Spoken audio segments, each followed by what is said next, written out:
चुनाव आयोग ने बनाए सख्त नियम लेकिन दे दी राहत। इस बार चुनाव में नेता कर पाएंगे दिल खोलकर खर्च।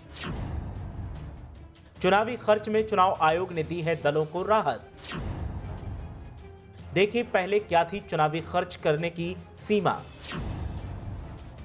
और अब कितनी राशि खर्च कर पाएंगे नेताजी।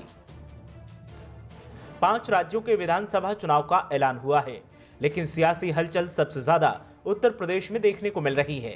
खबरिया चैनल्स की सुर्खियों से पंजाब, गोवा, मणिपुर और उत्तराखंड तो जैसे गायब ही हैं। चर्चा सिर्फ और सिर्फ योगी और उत्तर प्रदेश की हो रही है।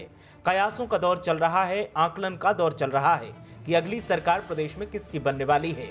लेकिन इन सब के बीच चर्चा चुनाव आयोग की प्रेस वार्ता के बाद नए नियमों और नई राहतों की भी चल रही है।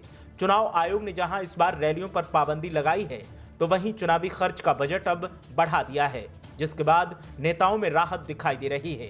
हालांकि चुनावी बजट पहले कम जरूर होता था, लेकिन पिछले दरवाजे से जमकर पैसा बहाया जाता था और ये बात न चुनाव आयोग से छुपी है और न ही किसी सियासी दल से। वो बात अलग है कि हाथी के दांत खाने के और दिखाने के और वाली कहावत को चरितार्थ करते हुए नियम लागू किए जा रहे हैं। खैर, अब बात करते हैं चुनावी खर्च के बजट की, जिसको लेकर चुनाव आयोग ने अहम ऐलान किया है। मुख्य निर्वाचन आयुक्त सुशील चंद्र ने घोषणा की कि इस बार यूपी विधानसभा चुनाव में सियासी दलों के प्रत्याशी 40 लाख रुपए तक की रकम खर्च कर सकेंगे। मुख्य निर्वाचन अधिकारी ने चुनाव के दौरान कोरोना को लेकर बरती जाने वाली सावधानियों के बारे में भी बताया। इससे पहले 2017 में हुए चुनावों के दौरान आयोग ने हर उम्मीदवार की खर्च सीमा को 28 लाख रुपए रखा था, लेकिन इस बार इसे बढ़ाकर 40 लाख रुपए कर दिया गया है।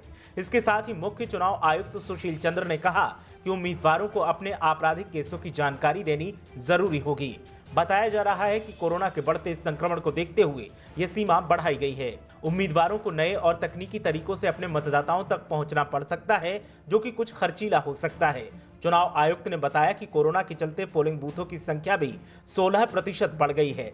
2 लाख से ज्यादा पोलिंग बूथों पर मतदान की व्यवस्था की गई है। इस बात पर खास ध्यान रखा गया है कि सभी पोलिंग बूथ ग्राउंड फ्लोर पर ही हों। चंद्रा ने इस दौरान बताया कि उत्तर प्रदेश में 29% महिला मतदाताओं की संख्या बढ़ गई है। इसी को ध्यान में रखते हुए बूथों में महिला कर्मचारियों की नियुक्ति दी गई है, जिससे महिलाओं को वोट डालने में कोई परेशानी न हो। सभी पोलिंग बूथों पर व्हील चेयर और एम्बुलेंस की व्यवस्था की जाएगी। तो ये वो तमाम नियम कायदे हैं जो लागू किए गए हैं। इनका कितना पालन होता है वो आने वाले चुनाव में पता चलेगा। फिलहाल तो प्रेस वार्ता के बाद चर्चाओं का बाजार गर्म है। ब्यूरो रिपोर्ट, मीडिया हलचल।